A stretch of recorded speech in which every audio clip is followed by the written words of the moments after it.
My dear fellow, said Sherlock Holmes, as we sat by the fire in his house at Baker Street, real life is infinitely stranger than anything we could invent. We would not dare invent things which are commonplace things of life.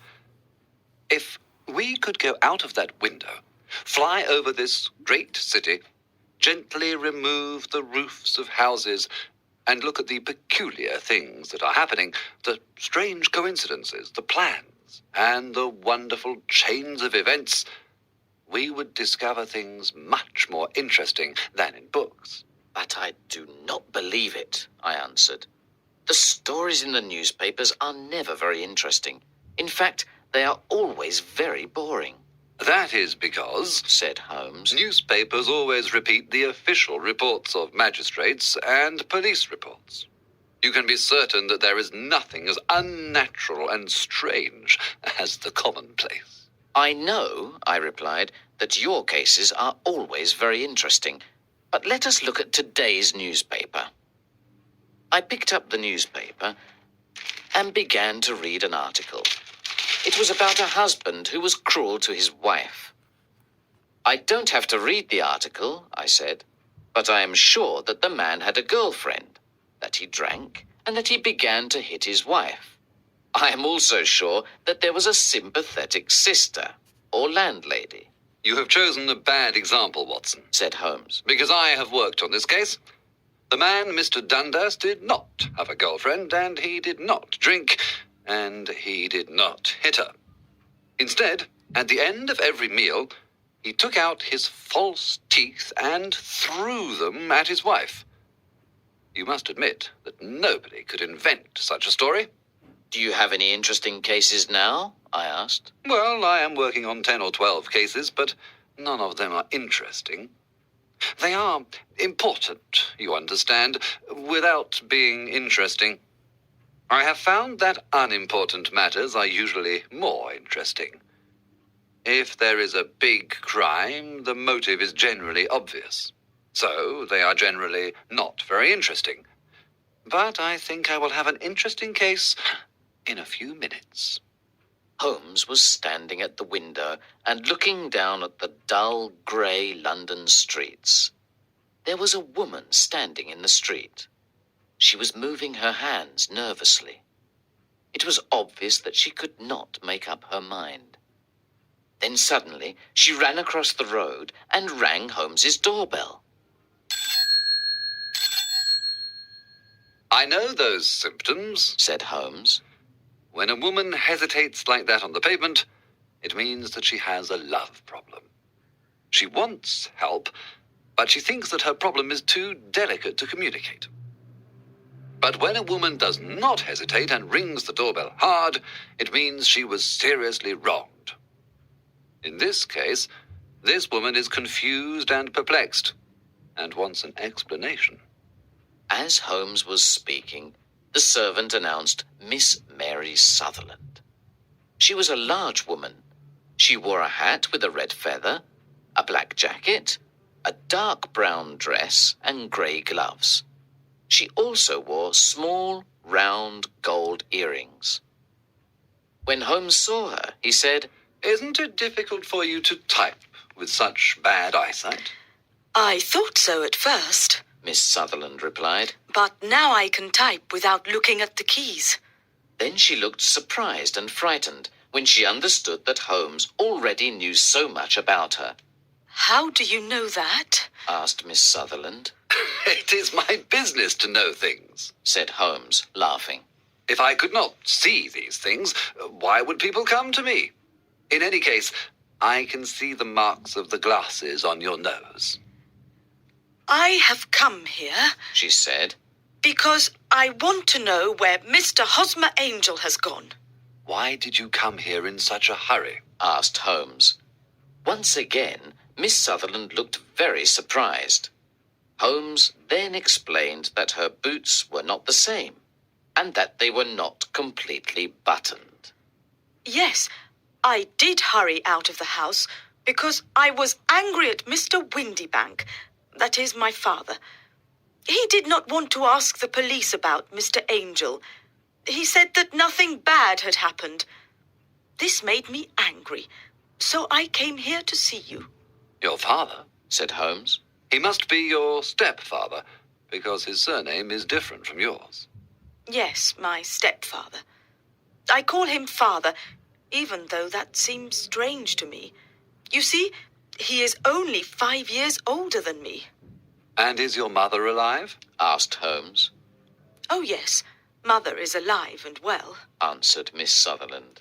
but I was not happy when she married Mr. Windibank so soon after Father died. Also, Mr. Windibank is 15 years younger than Mother.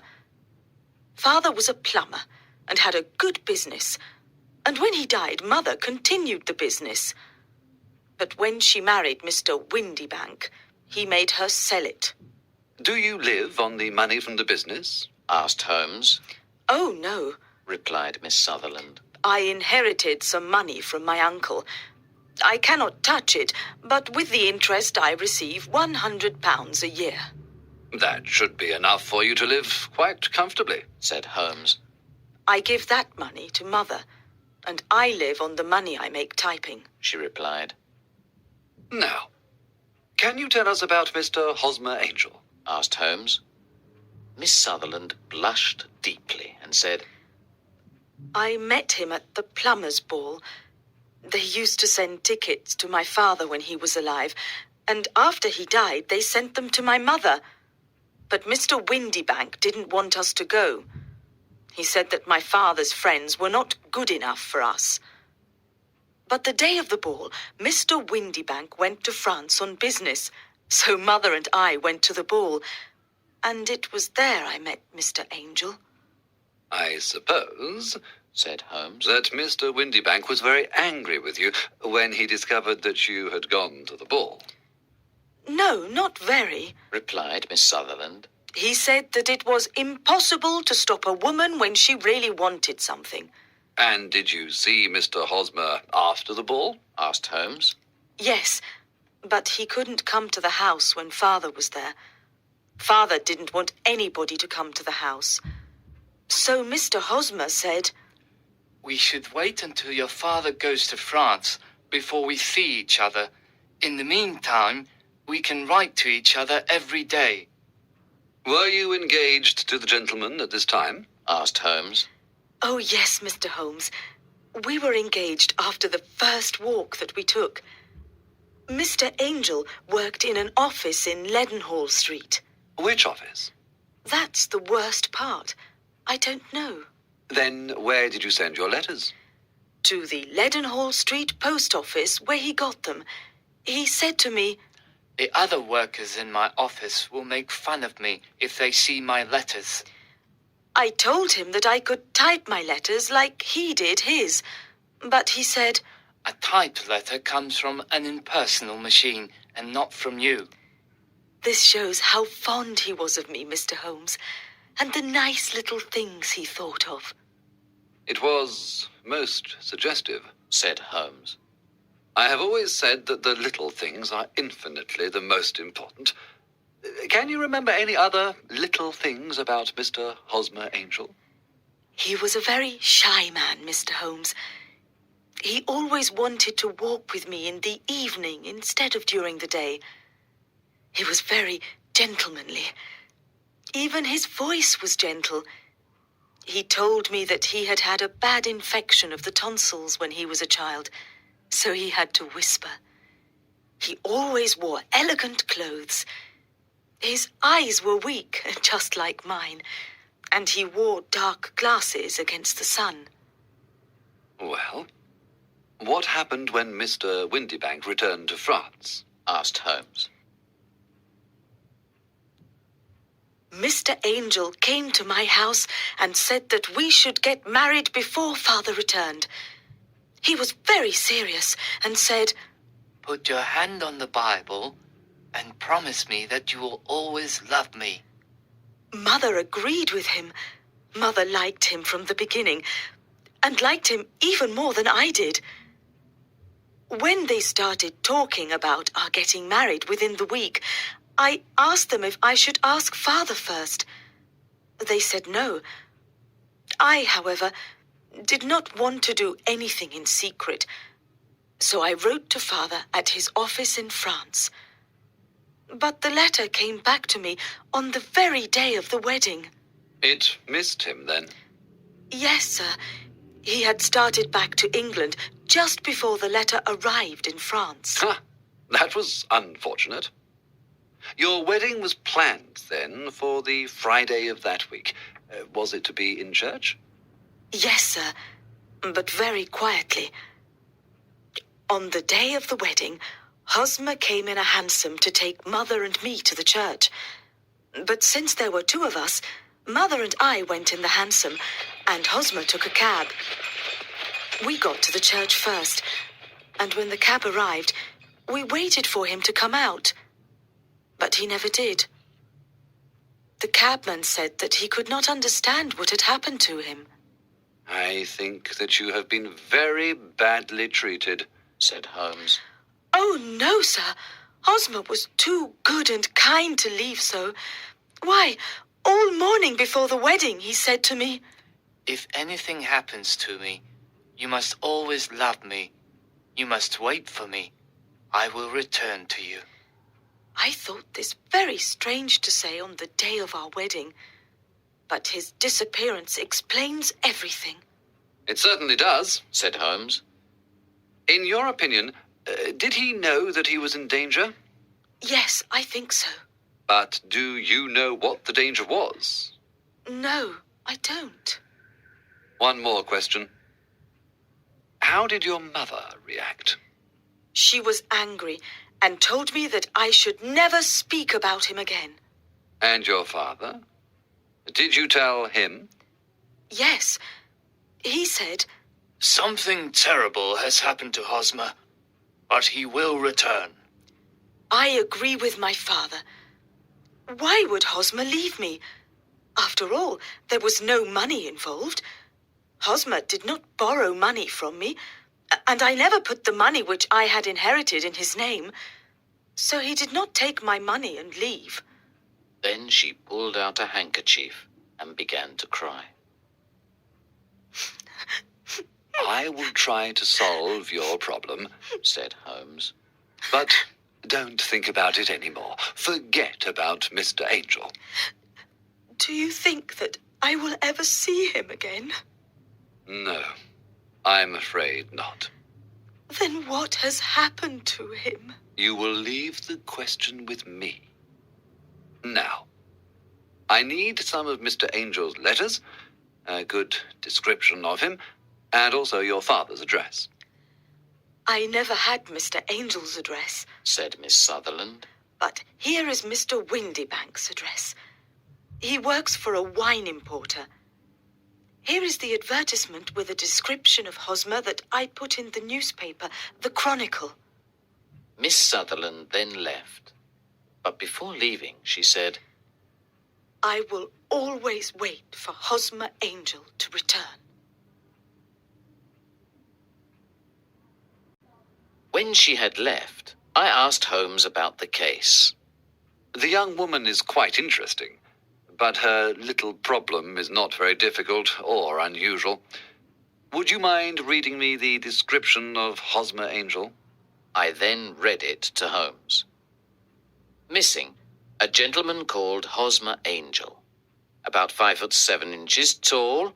He's strongly built with black hair, black sideboards, and moustache. He's a little bald in the center. He wears dark glasses, and he's got a speech defect. He has got a sallow complexion.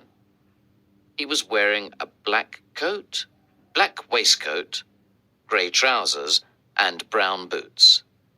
Please contact Miss Sutherland, etc., etc. That is enough, said Holmes. Now, look at these letters, which Hosmer wrote to her.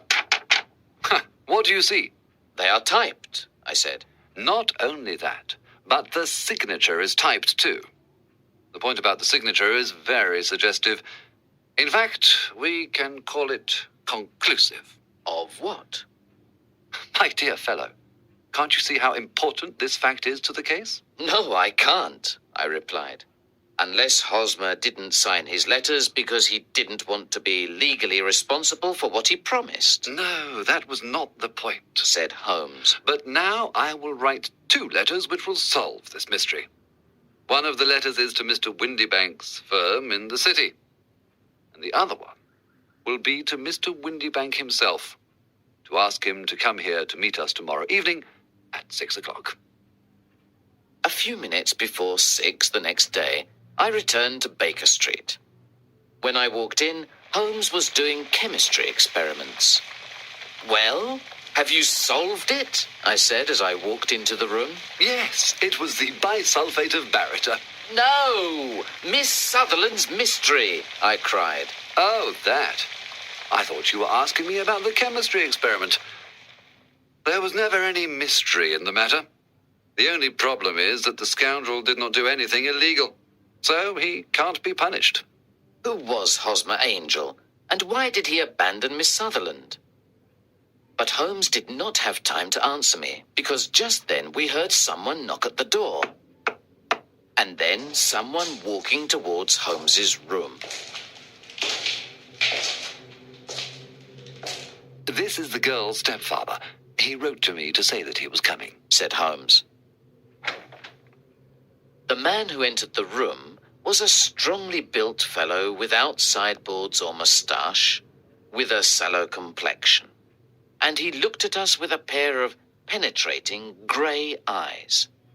He was wearing a black top hat. Good evening, Mr. James Windibank, said Holmes. I believe this is the typed letter that you wrote to me to say that you were coming here. Yes, sir. I am sorry that Miss Sutherland has troubled you about this little problem. Also, I don't like other people knowing about our family misfortune. Anyway, I don't think that you will ever find this Hosmer Angel. On the contrary, said Holmes quietly. I am almost certain that I will find him. Mr. Windibank started violently and dropped his gloves. I am happy to hear that, he said. It is a curious thing, remarked Holmes, that a typewriter is just as distinctive as a man's handwriting.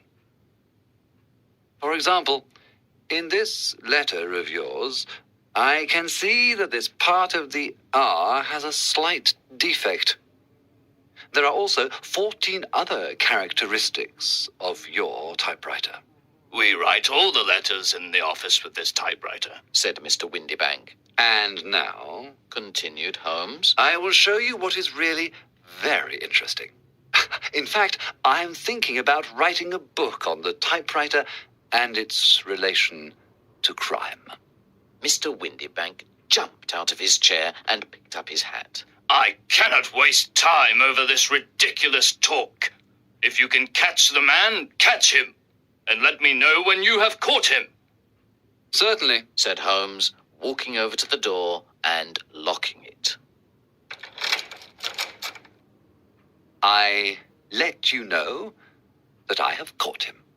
What? Where? Shouted Mr. Windibank, becoming white and looking around like a rat in a trap.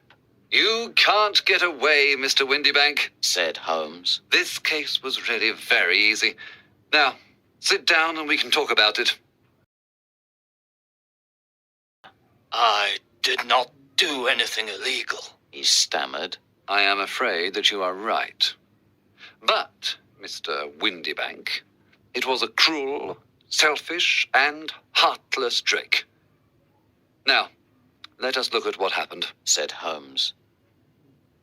The man marries a woman older than himself for her money. He can also use the money of the daughter as long as the daughter lives with him and the mother. The daughter has a lot of money, so it is important not to lose it. But the daughter is friendly and affectionate, so it is clear that she will soon find a husband. At first, this man tells the daughter that she cannot go out, but this will not solve the problem forever. Then one day the daughter says that she wants to go to a ball. What does the clever stepfather do then? With the help of the wife, he disguises himself. He wears dark glasses and puts on a fake moustache. Then he changes his voice and speaks very softly. He is even more certain that his plan will work because the girl is short-sighted. Then, at the ball, this man keeps away other lovers by becoming the girl's lover himself. It was just a joke at first. We didn't think that the girl would fall in love.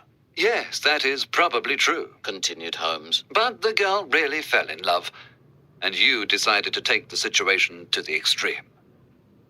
You began to see her often, and the mother said that she liked him very much.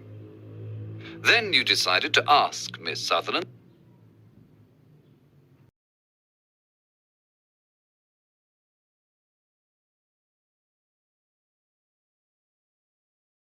She would never again think about other men. But it was difficult for you to pretend to go to France every time Miss Sutherland had to see Mr. Angel. You had to end the situation dramatically. In some way, you had to keep Miss Sutherland from thinking about other men in the future. Therefore, you made her promise on the Bible, and you told her that something could happen on the very morning of the wedding. You took her to the church, but obviously you could not marry her. You disappeared by using the old trick of entering one door of a cab and walking out the other.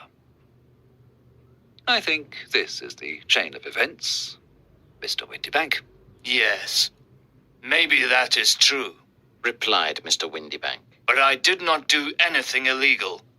And now you are breaking the law because you will not let me leave this room. You are right. You did not do anything illegal, Said Holmes as he unlocked and opened the door.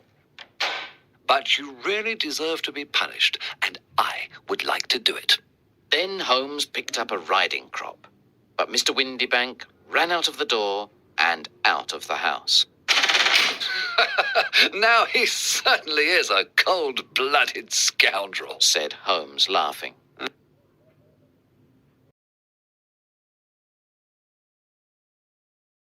Continue doing worse and worse crimes until he does something really bad and finishes on the gallows. In any case, this case had some interesting points. I cannot completely follow your reasoning in this case, I said. Well, it was clear from the first that Mr. Hosmer Angel had a very good reason for his actions, and that the only man who could really profit from the situation was the stepfather. He wanted to keep the £100 a year. Then it was very suggestive that Mr. Windibank and Mr. Hosmer Angel were never together. And so were the dark glasses, the soft voice, and the moustache. They all suggested a disguise. The final point was the typed signature. This made me think that the handwriting of the man must be very familiar to Miss Sutherland, and that if she saw even a small